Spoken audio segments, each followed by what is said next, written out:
taking sips. Good morning, everyone. Welcome back to my YouTube channel. My name is Bethany. I have Ehlers-Danlos syndrome and a feeding tube. Today, I am sitting here with my friend Raina. Raina, would you like to introduce yourself? Sure, thanks. My name is Raina Hawthorne. I'm a physiotherapist and I have a practice in Okotoks called Centered in Health. And one of the areas that I work in is with people with EDS or HSD, or Ehlers-Danlos syndrome, or hypermobility spectrum disorder, which probably your viewers would know what that means. Yeah. But yeah. So one thing, I was looking at your website, and one thing that I noticed is that you focus on the root cause instead of covering up the symptoms with like medications and so forth. And I really appreciate that, because I feel like in the medical field, they just want to cover it up and push you out the door. And I noticed in holistic and herbal medicine, I guess naturopaths, that they don't push me out the door and they actually listen to me. And yeah, it's just nice to feel heard. So I appreciated when your website states specifically that you look for the root cause of everything and then go from there. Mm-hmm. So what made you want to become a physiotherapist? So I got really lucky actually to discover physiotherapy. I thought I wanted to be a teacher, and I was actually on track with being a teacher. I was going into pre-ed, and I was going to be teaching sports med and physical, education classes, sex ed, health, those kind of things. That was kind of my plan. I thought maybe eventually I might do my counseling degree as well, and then kind of be a school counselor. And then I realized I didn't want to be a teacher, so everything kind of fell apart from that. And when I was talking with a friend and describing what things I liked about the path that I had been on, just kind of the anatomy and physiology, working with the human body, but teaching things, helping people through difficult situations, she then suggested that I look into occupational therapy or physiotherapy. And I kind of looked into both of those fields and decided that physiotherapy seemed like the better fit for me. Yeah, haven't looked back since. Now as a physiotherapist, I also work with EDS, and then I work with women's pelvic health, chronic and complex pain. And so I get to do all those things. I get to teach people things, but I'm not in the classroom. Yeah. I get to support people with the things that we kind of aren't comfortable or aren't able to talk about kind of out in the world sometimes, and get to work with the human body. So all the things that I loved and found interest in, I ended up kind of finding a career that blends all those together. So I was really lucky with that.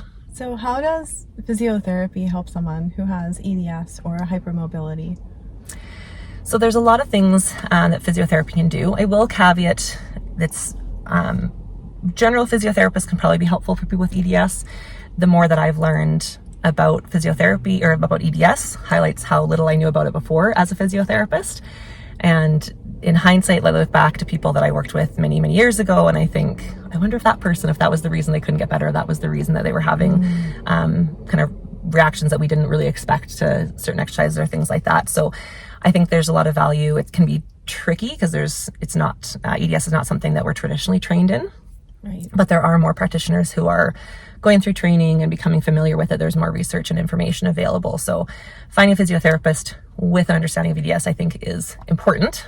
With that caveat, then, some of the ways that a physiotherapist can help somebody with EDS or HSD is probably the most common or basic thing we think of is with exercises. So teaching appropriate exercises and kind of the right way of doing movements to help with strengthening and stabilizing and kind of improving joint control and things like that. We can also maybe work on proprioception, which probably yourself and others might be familiar is a challenging thing oftentimes for people with EDS. Yeah. So there are some things that we can do to kind of help develop that system and become a little bit more skilled in knowing where our body is in space. That would be balance too. Yeah, balance will play into that for sure. Yeah, both kind of that internal system awareness and then those other kind of balance components. Exercise can be anti-inflammatory as well, which might help with local kind of issues as well as kind of more systemic inflammatory factors. Exercise is important for your mental health, so it can be a nice support. There's lots of stress that people deal with EDS and HSD, so it might be kind of a helpful way to help to manage some of that. So exercise is a big thing. And then depending on the training, I don't address some of the other issues directly. Like I don't support somebody's MCAS directly, but I have practitioners that I've connected with to help to refer to. Oh, And there's some nice. general information and kind of things that I can help highlight for people. So you have kind of a team approach on how to handle someone with EDS. Yeah, very much so. Yeah, I don't have other people that I work directly with in my space, but I've sought out people who have kind of the right knowledge and training to be able to refer on for those different concerns. And so that can, I think, kind of be like physiotherapists can provide that kind of entry point and then kind of support and find the right connections beyond. Oh, nice. So what are some of the best exercises that someone with EDS or hypermobility can do? Well, one of our favorite phrases in physiotherapy, and I think it's particularly true for people with EDS and HSD, is it depends. So there are some standard kind of basic ones that we can chat about, but it really depends on what somebody's goals are, where they're at, how conditioned they are, or kind of how deconditioned they are, depending on different factors. Some people will have some joints that are less stable in one part of their body. Somebody else might be fine there, but another area might need more stability. Just completely different. Really, yeah, it really depends. But generally speaking, working on control through kind of the trunk area, so like diaphragm and pelvis and postural control, that's going to play upwards because our neck can only be as stable as kind of what it's sitting on top of. And the same thing with our shoulders. They're attached to our shoulder girdle and our trunk. Our knee stability really depends actually on our hip stability, especially the side to side. So things that work that central control, I think is going to be really important for most people with EDS. And but yeah, we could go through some specific examples if you want to. Great. So one of the things actually that I love to do is it's a diaphragm based strategy. There's not necessarily a ton of research in diaphragm connecting to EDS that I'm aware of yet, but there's a lot of research in diaphragm and trunk stability. And then there's research that we know about EDS and kind of needing trunk stability. But working on sort of having quite like full movement through the ribs, so using like an elastic band. I can like demonstrate. You can either have your hands kind of on the rib cage. It doesn't show in the video here, but kind of just on kind of the base of the rib cage, using like a resistance band or a towel, and practicing kind of breathing into the diaphragm and kind of breathing in to create some rib movement. I know ribs is one of the questions that we can talk about as well, because that can be something that's people with EDS struggle with. A lot of people sublux their ribs. Yeah, and so it's a balance of wanting to have freedom of movement, so we don't have some places being kind of excessively tight, and then the force all goes into certain areas. But we don't want to like have excessive movement, but just working kind of breath control isn't really something that's going to be an end range, kind of forcing joints into a position that's not comfortable. Again, everyone's different. So if one person tries this and they're like, this doesn't feel right for my body, or people who are watching, if you're working with somebody and you're like, this doesn't feel right, then don't do it. But working on improving the amount of movement that our diaphragm can get actually frees it up to then engage with activity and kind of be able to stabilize that kind of central piece. Working on glute med strength, which is sort of the side of our hip muscle. We often think of like clamshell exercises kind of as being one of these, or like... So what's a clamshell exercise? It's really hard to demonstrate in a car. Even just doing like a standing version would be if you're standing on one leg and you lift the other leg, making sure your hips stay really stable. So not letting kind of one hip kind of drop, keeping your hips stable. And then imagine like a skater, like a skate kind of pushing behind you, like a 45-degree angle. I could also like send you some resources you could like post or something with the video if you have. I don't have those tech skills, but screenshots. Then so the working on that outside of our hip control helps a lot with our knee and ankle stability, because if the outside of our hips aren't stable enough, then we have sort of this wobble that kind of happens all the way down through the whole bottom part of our body. So that's another kind of important exercise that is generally good for most people to do. So what should people avoid who have EDS and hypermobility? So that's a tricky one. I also like to say it depends. There are some blanket things that are probably more advisable or less advisable, but I generally don't like to have a really restrictive or prescriptive kind of approach. There's lots of different reasons that people like different activities, and so to take that away from somebody, I don't think is always the best course of action. It's not cookie cutter. Yeah. They're generally speaking, activities or sports that involve like kind of forced end range. I can't think of the name, but I know there's some martial arts kind of or grappling kind of sports, wrestling, things like that. If we're forcing somebody's joint as like part of a submission or sort of trying to win the match, people who are familiar with those sports probably know I'm not using the right terminology, but anything that's going to force our joints into the end range, probably not a good thing. Not ideal for somebody with excessive joint mobility. Things that are contact sports like football or things like that, probably a little higher risk than is ideal. But even within that, if somebody has a sport or activity that they really love, then I think it's about educating the risks and benefits. So here's what the risks are, and then what are the benefits to that person? Is it just that it's something that they've always done and maybe they don't care that much about it? Well, great, maybe we find a different one. But is that where their social community is? Or is that where they get their joy and they are excited to wake up and go do that thing? So how can they adapt to that sport without really hurting their bodies, basically? Yeah, exactly. Either looking at what, strengthening or bracing or strategies we can do to make it kind of lower the risks in that activity. Or then if it really isn't the right thing for them, is there things we can pull from that activity, why they love it, to then find a different strategy. So we're not just taking something away and then kind of leaving a void for somebody. But yeah, so with those considerations in mind, generally those end range, forced stretching or kind of aggressive impact probably is not the most ideal activity. That makes sense. So what are some ways that people can kind of calm their EDS flare-ups? I'd also say it depends.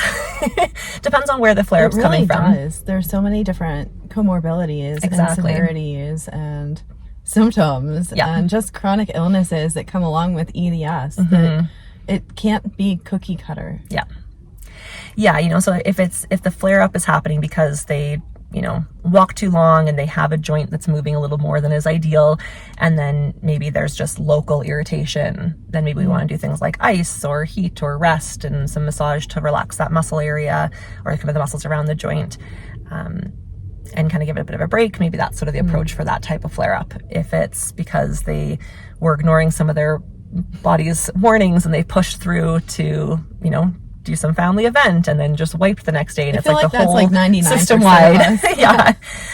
Then there might be some different strategies. If they do have if it's somebody with dysautonomias like POTS or MCAS, was there a dietary thing that was part of it, or did they not drink enough water? So there's definitely things. Yeah, exactly. So I think it's helpful to have some general strategies, kind of like flare-up strategies, and then help people understand what's been triggered, why it was triggered, and then kind of have options to pull from. But it's typically not like always the same strategy is going to apply in every situation. I think a lot of people will appreciate that because they also feel more heard when you customize stuff for them.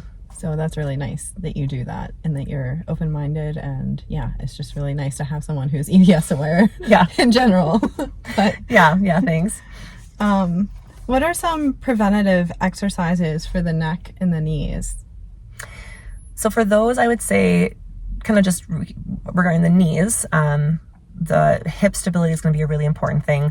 Working on strength for the quads, the muscles in the front of the thigh that cross the knee, as well as the hamstrings and the calf muscles. They also cross the knee. There's a lot of different muscles that are coming up from above and below.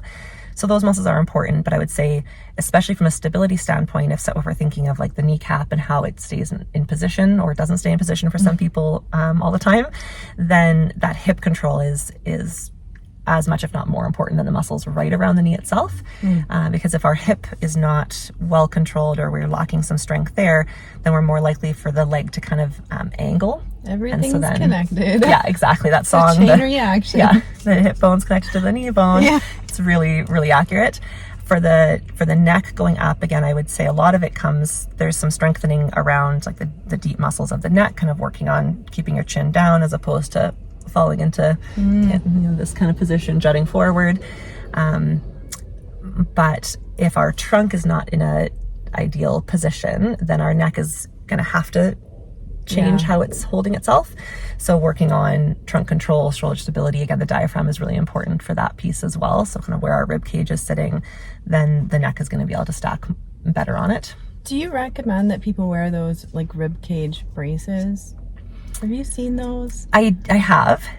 Again, I would say it depends. Okay. The positives of that might be providing some extra stability for that area, but if it's something that is actually restricting the ability for our ribs to move and our diaphragm to move, it could have a potential downside.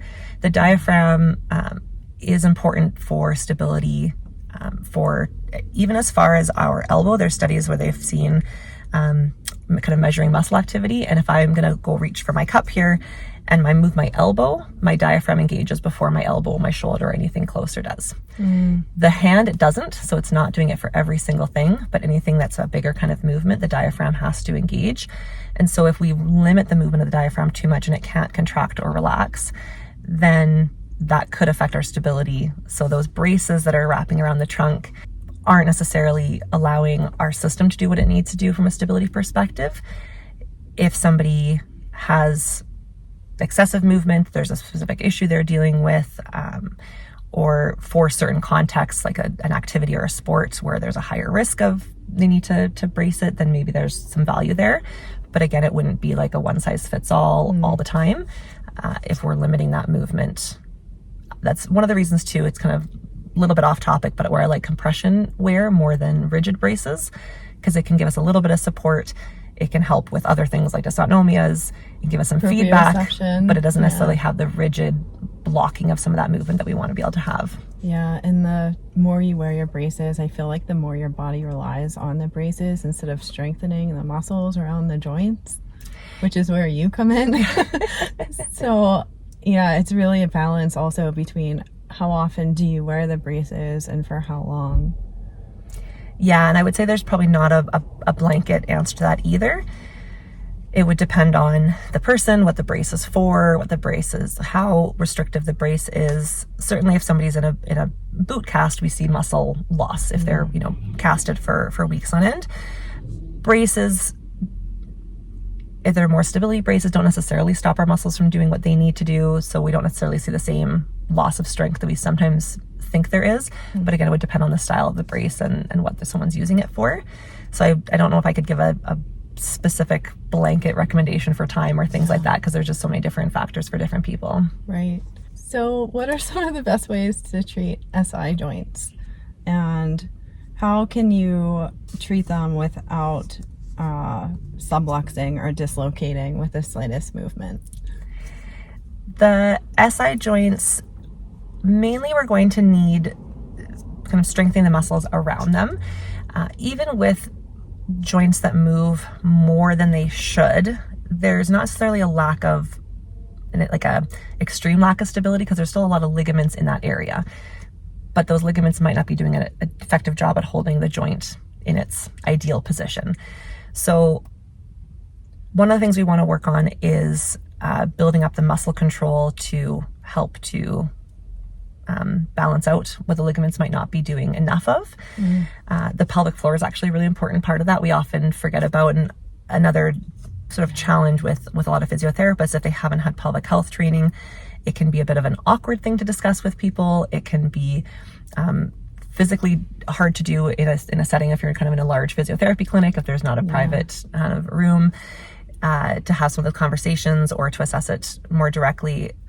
It can be a little bit tricky, but the pelvic floor, especially for the SI joints, if we think of the anatomy, the pelvic floor is part of that stability for that structure. Yeah. So it's really important, and certainly people with EDS and HSD commonly do experience issues with pelvic floor function for various reasons. I was going to ask you, do you get a lot of people with like PCOS or endometriosis?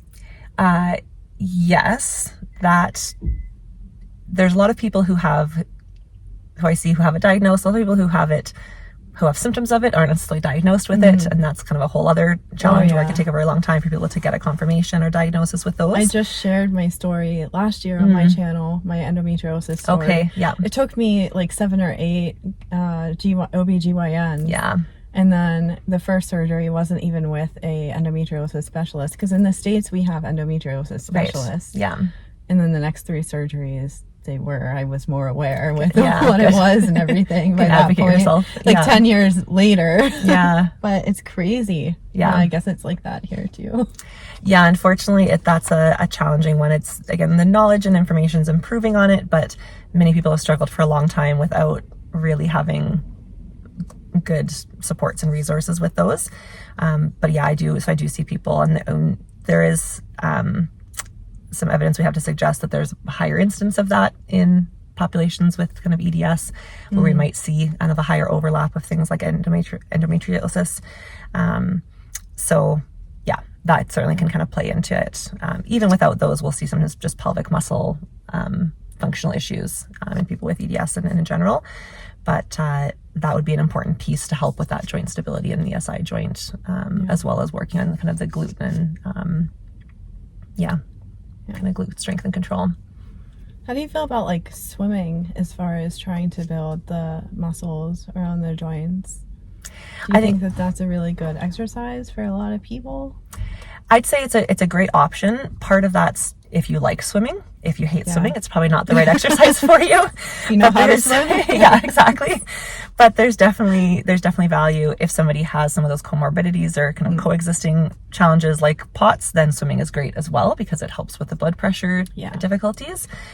We want to be careful with any activity. Swimming is really useful, but it requires a lot of shoulder mobility. So we want to make sure that we have good shoulder strength and we're not maybe aggravating structures because of the way that somebody's moving their arm and then it's kind of frictioning or things like that. So swimming absolutely can be a really great activity. Even things like deep water running or kind of deep water aerobics might be good options. Like the aquafit. Depending on, you can just go at your own pace. Exactly. Yeah. I take aquafit and I'm like, everyone else in the class is like 80 years old. Yeah. I'm the youngest one there. Thanks. I used to work in a seniors program. You can have really fun conversations. You can learn a lot of interesting things. But yeah, so I'd say swimming is a great option for a lot of people if they like doing it, and then kind of working on some specific strength would be helpful to make sure that we're not causing problems with it. Or like overdoing it. You can overdo it so easily with swimming. You don't realize how much you're doing until you get out and you're like, oh crap. Yeah. Like, what did I do? Yeah. So how many hours a day should someone practice physio exercises? It all depends. I was going to say it depends. I'm trying to think of a different way of phrasing that because it's going to sound like a broken record. But it's true. Yeah, it really depends on where somebody's at to start with. Are they dealing kind of with an acute flare-up, and so this is the priority, and focusing more time on sort of managing things is important? Are they more at a point where they're maintaining kind of their function, and so then it's just a thing that we want to do to keep their function and keep their strength up without kind of having any loss of that? Then that's going to be a different amount of different types of strategies and a different amount of time to commit. I also think it should be something that's achievable and realistic for somebody to say, you need to do an hour every day. That person might be committed right now to say, I'm going to do that, and then they might burn out, and then it's frustrating. So to start with, I usually start the bar pretty low for people as far as how much homework I try to give them, so that we can make it achievable and realistic and find more of a habit, and then we can kind of build on that, as opposed to jumping in deep and then struggling to maintain something that's not really realistic. That's the whole other thing, is trying to find the routine to do all this stuff. Yeah. Especially for people who work or have kids, trying to fit it into your schedule. Yeah. And making it work. So I didn't even think about that until now, but that's so true. Yeah. And I'm a big believer that exercises should fit into somebody's life, as opposed to having to organize our life around the exercises. And depending on the situation that somebody's in or their current state, then there might be a different demand or sort of a different priority. But generally speaking, there's a lot of different ways that we can change the body. And so being creative and finding strategies that work for each person, I think is going to be more successful in the long term. And we want to think long term when we're thinking of EDS. So that's the other thing, is physio something that people with EDS need to do every day for the rest of our lives, because our illness progresses. So we're constantly finding ways to adapt and strengthen different muscles, because who knows what can go out next week. Yeah, so I think it does have to be a lifelong thing, but it also needs to be a lifelong thing for anyone, really. If anyone were to stop exercising, then they would lose their glute strength. They would have a hard time getting out of a chair as they age. So we want to as a human being, we want to incorporate physical activity and exercise into our life in order to sort of be the best supported and healthiest that we can be. People with EDS might have a little bit higher maintenance cost than some people, for sure.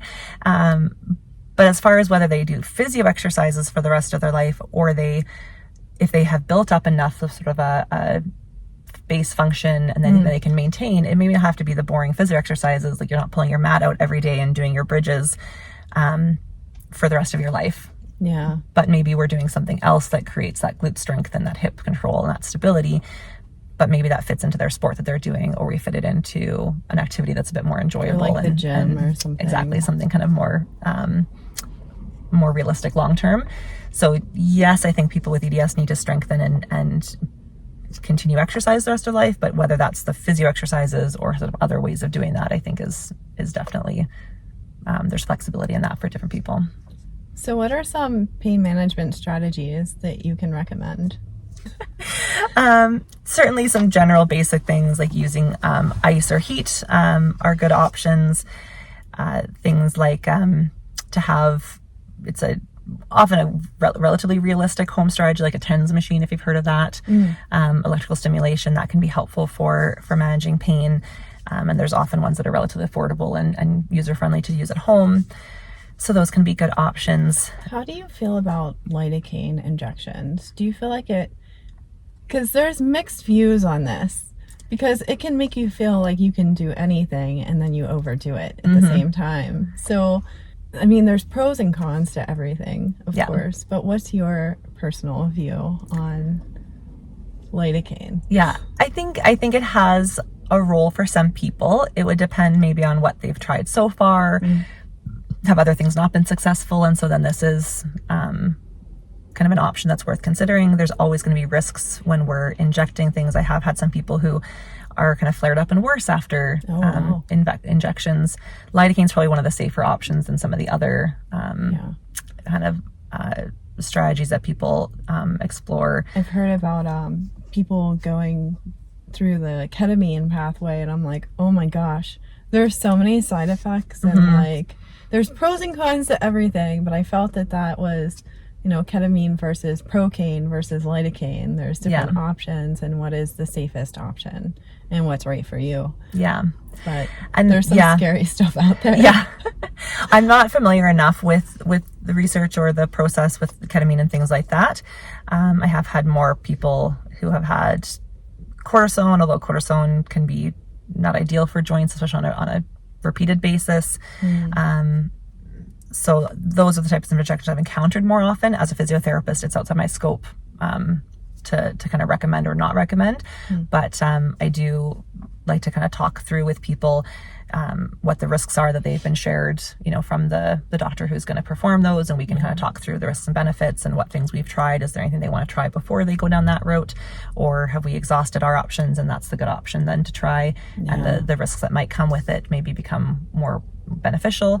But then, like you said, it's one of those things that it's really helpful to have that conversation of, if it works and you feel really good, then let's have a bit of a plan so we don't kind of go a little overboard and take advantage of it to maybe build up strength or do some of those strategies that are necessary, so that if it were to wear off, we've got that sort of base built up, but we don't push too far and kind of practice some pacing strategies, even if the pain's improved, so that we're not dealing with kind of a kickback. Eventually the system will get your attention. The foundation is crumbling. Yeah. What is the Muldowney protocol, and do you follow it? So the Muldowney protocol is an exercise program that was developed by a couple of physiotherapists, to work on kind of progressive joint stability. It was designed specifically for people with EDS. I'm generally familiar with it. I wouldn't say I'm an expert in it specifically, and I don't have anyone that I've walked through the protocol directly with. There are components that I do use, kind of the similar components of. The challenge with using protocols like that is kind of a one size fits all. And I don't know that necessarily one size usually does fit all for a lot of people. So There are some modifications, there's some variations. It's great that it starts kind of with like mat exercises, so you're starting laying down. So again, somebody, if they have POTS or other things, that's kind of a common way of working on kind of starting with the exercise program. We're on the ground 50% of the time anyway. To start that. We'll start there. Yeah. So, so I use principles that are kind of the same from it, but I wouldn't say I specifically go through the protocol kind of straight through. If that feels like the right program for somebody, then definitely we can kind of coach them through doing that. To my knowledge, again, I don't think it factors in some of that diaphragm and other trunk pieces. It kind of, the base of it is the pelvis, which is for sure really, really relevant. But I think there's some other pieces that are good to kind of include. And it's been around for a while, which is good. But then there's research that maybe has progressed, and some the practitioners themselves may have kind of adopted things, but the book itself is doesn't necessarily have all the kind of more recent kind of things factored into it. And I do know some people, like I have some clients, I haven't gone through the Modoni specifically, but similar programs where it's sort of a pre-designed parameters, like the CHOP program or the ADAPT are similar style. They're more designed for the dysautonomia and working on kind of building up that tolerance. But it's like, you do this thing for this many weeks, you do this thing for that many weeks. And one of the drawbacks of those types of protocols, which is similar to the Modoni, is then if somebody doesn't progress at the way that those weeks are, it can feel really disheartening, because it's like, well, I'm still on week 2, but I've been doing it for a month. And so when I do things like that, we like to kind of talk about it, phrase it more as like phases. Like, it's not a week, it's not a chronological thing, because not everyone's going to progress the same rate. Yeah. Something might have come up in your life that made you not able to do some of those things, or kind of had a bit of a setback. So it's not a good or a bad thing, whatever week you're at. It's just sort of what the phase is. So I think whenever we're doing programs like that, they can be really useful, because they can give people some guidance that maybe don't have access to physiotherapists who, although it's recommended to still kind of follow that program with physiotherapists who have training, but that's hard to always find. And funding and things like that, people might not always have access. So I think having those pre-made programs are really, really useful, but there are some additional things that are kind of helpful to think of or incorporate when possible. Absolutely. I really appreciate that perspective, because there are so many new studies and research and every technology, even techniques that are coming out for people with EDS, and a book that's older isn't going to have all of that new stuff in it that can be such a help for someone who has EDS. Yeah, so it's a great starting off point, though. I think it's great that it's available, because there's not a lot of resources for EDS. So it's great that it exists, and then we kind of take that as a starting point and then kind of build on it with other things that we're learning. So for someone who doesn't have EDS, what's the difference between a subluxation and a dislocation? So the way that physios also use these terms, I think, is a little different. Like, I think chiro often uses the terms slightly differently. Generally speaking, kind of in the physio world, a dislocation is where a joint has come out of place and it's kind of stayed out. So if I use the example, like a shoulder kind of ball and socket joint, we've got the arm bone, and then this is like the shoulder blade attachment. And so if it's kind of come out and it stays out, maybe the muscles all tighten up around it and kind of hold it locked, that's a dislocation. If it pops out of place and pops back into place on its own, then we call that a subluxation. I know sometimes, and I think this is probably more common kind of the chiro world, sometimes like thinking about kind of the rib area, if it's not sitting in position, but it's not really moving around, I think that's often termed a subluxation. In the physio world, we kind of just call that more like it's just not really well aligned as far as the joint goes. But yeah, so I think it kind of depends, but dislocation it comes out and it kind of stays out. Subluxation sort of pops out, but then pops back in on its own. It's just like kind of partial dislocated. Yeah. Would you agree? Yeah. Okay. Yeah. So sub, like kind of, not all the way. It's doing its own thing. Yeah. Yeah. What is the initial assessment with you like, and what should someone wear to their appointment?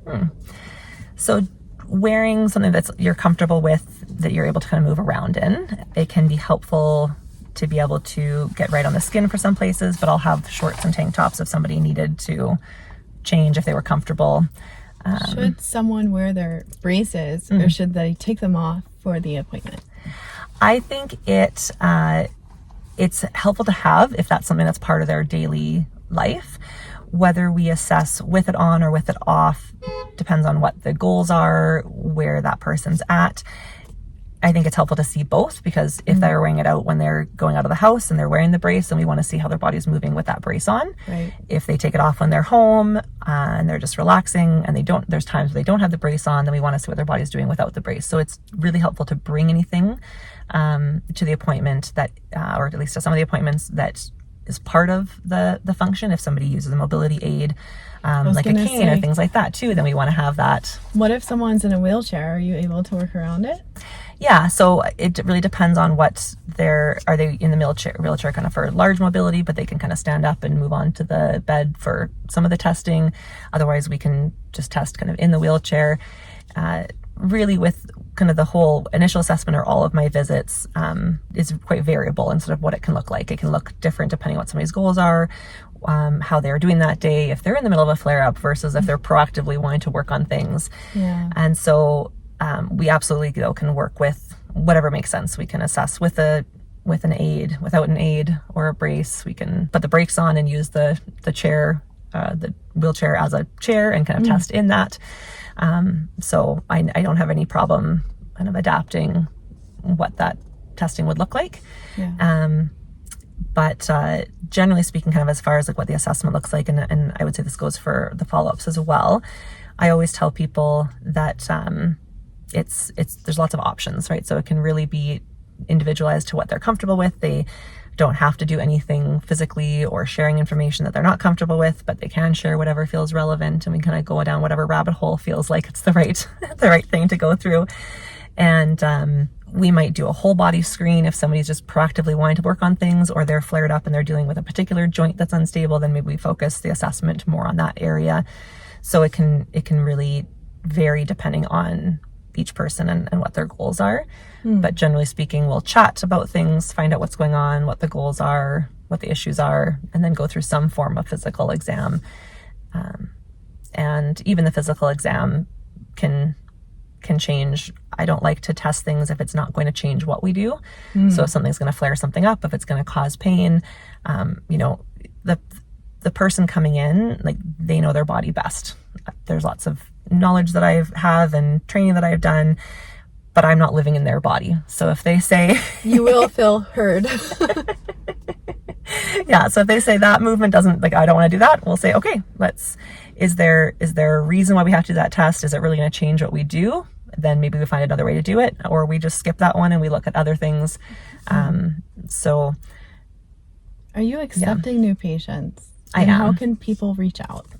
So I have an online website and online booking. People are welcome to book through there. I do have a free phone consult that people can schedule. So if they have more specific questions, if they want to know kind of what it would be like for them individually, then we can always do that before actually booking an assessment. And I work in person in Okotoks in my clinic.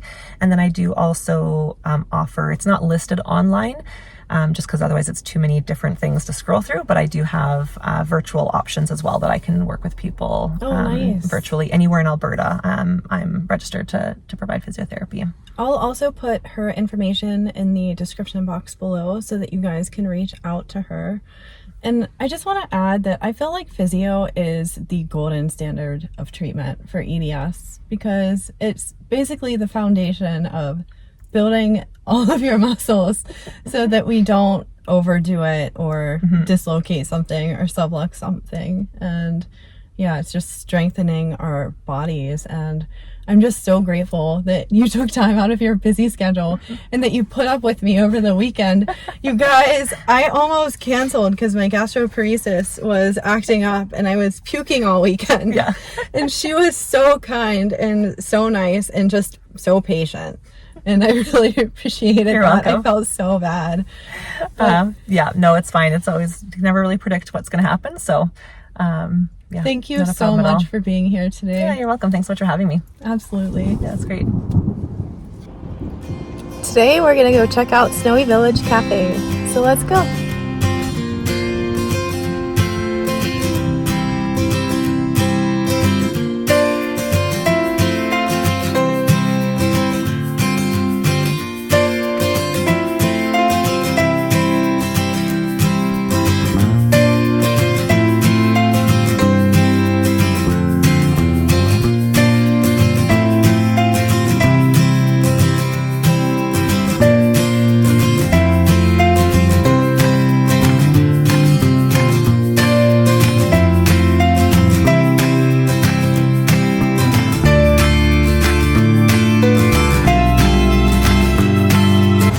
got mango and black sesame bingsu.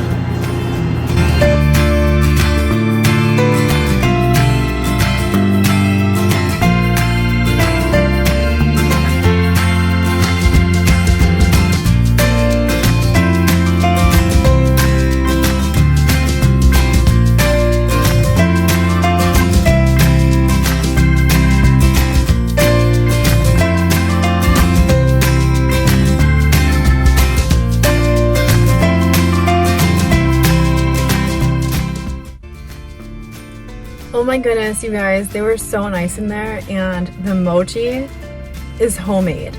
Like, it is so good. They don't actually sell it separately, but they gave me a few just to take home because they're just incredible people. And I also bought some mango, just the side of mango to take home because it is so good. But I hope you're having a great day. I hope that you're as pain-free as possible and you have a ton of adventures planned. And I hope that you always remember that you are indeed incurably awesome. I'll see you next Tuesday at 5 p.m. Mountain Standard Time. Bye!